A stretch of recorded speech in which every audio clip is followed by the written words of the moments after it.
आपने जोशीमठ के बारे में न्यूज में सुना होगा। जोशीमठ उत्तराखंड के चामोली डिस्ट्रिक्ट में पड़ता है और कुछ दिनों से यहाँ से ऐसे फोटोज वायरल हो रहे हैं जिसमें दिखाया जा रहा है कि जोशीमठ के घरों में बड़ी बड़ी दरारें पड़ चुकी हैं। यहाँ की जमीन भी धीरे धीरे नीचे धंसती जा रही है। गवर्नमेंट जोशीमठ के लोगों को दूसरी जगह शिफ्ट कर रही है, लेकिन जोशीमठ में ऐसा क्या हो रहा है जिससे यहाँ की जमीन नीचे धंसती जा रही है? तो आइए इस वीडियो में जानते हैं। Past week or 10 days, we've been seeing doomsday pictures from Joshimठ. Joshimठ saw rapid sinking of 5.4 centimeters. नीचे धसक रहा हो पूरा, ऊपर कम नीचे पूरा जमीन जा रही। इतना भय था कि लोगों ने कहा जीवन बच गया, हम सड़क तक आ गए।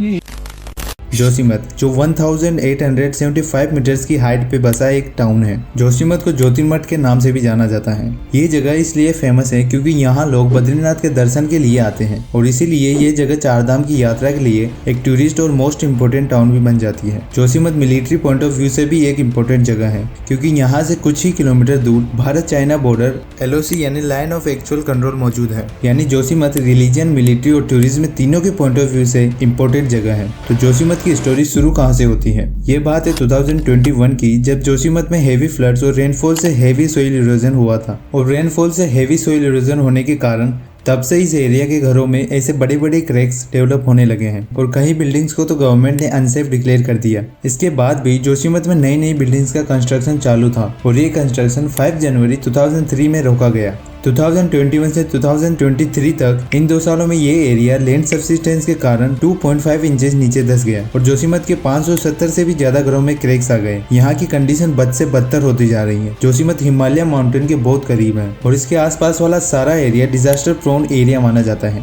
ऐसे इलाकों में फ्लड्स, हाई रेनफॉल, अर्थक्वेक आते रहते हैं और ये इस एरिया को और अनस्टेबल बना देते हैं। ऐसे इलाकों में पॉपुलेशन जितनी बढ़ेगी उतना ही वहाँ के लोगों को खतरा होगा, लेकिन गवर्नमेंट को ये 1976 से पता था कि इस एरिया में जितना भी कंस्ट्रक्शन हो रहा है वो नहीं होना चाहिए, क्योंकि 1976 की मिश्रा कमेटी रिपोर्ट ये साफ साफ डिक्लेयर करती है कि सारा डेवलपमेंट जिस एरिया में हो रहा है वो रॉक स्टेबल नहीं है। इस रिपोर्ट में वार्न किया गया था कि एक्सेसिव कंस्ट्रक्शन, ट्री कटिंग और स्लोप्स पर खेती की वजह से ये रॉक्स और अनस्टेबल होने वाली है और ऐसे एरिया में रहना बहुत खतरनाक होता है। अगर गवर्नमेंट ने थोड़ा सा भी अटेंशन इस रिपोर्ट को दिया होता तो शायद आज जोशीमठ की सिचुएशन ऐसी नहीं होती। हर प्रॉब्लम का सॉल्यूशन इंसानों के पास होता है और इस प्रॉब्लम का सॉल्यूशन भी है। अगर गवर्नमेंट शुरू से इसके बारे में लोगों को अलर्ट कर देती और ये बता देती कि यहाँ के घर ईंटों या पत्थरों से नहीं बल्कि हल्के मटेरियल बेम्बू या क्ले से बनने चाहिए, तो जोशीमठ में आज ये नौबत देखने को नहीं मिलती। लेकिन इंडिया की गवर्नमेंट तो करप्शन से भरी पड़ी है और न जाने कितने करोड़ एक पॉलिटिशियन छोटे से कंस्ट्रक्शन के लिए लगा देता है। लेकिन अगर ऐसा ही चलता रहा तो जोशीमठ जैसे कई एरिया है जो आने वाले 50 से 100 सालों के अंदर पानी में डूब जाएंगे। तो आज के लिए इतना ही दोस्तों, मिलते हैं अगली वीडियो में। धन्यवाद।